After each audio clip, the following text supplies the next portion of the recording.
ఖచ్చితంగా ప్రజలు కూడా ఒక ప్రత్యామ్నాయంగా ఆలోచన చేస్తున్నటువంటి సందర్భంలో ఒక ఆశాదీపంలో ఒక కారణంగా ఈ రోజు చైతన్యం నింపడానికి ముందుండడానికి ప్రశ్నించడానికి ఈ అట్లాంటి వర్గాల తరఫున ఒక ప్రశ్నించే గొంతుగా ఉండడానికి శ్రీమతి కల్వకుంట్ల కవితక్క గారు వచ్చినారు.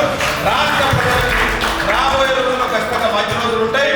ఈ రోజు ఖచ్చితంగా ఒక అకుంఠిత దీక్షతో 3 రోజుల నుంచి కూడా ఈ రోజు అందరూ కూడా ఆందోళన వ్యక్తం చేస్తా ఉన్నారు.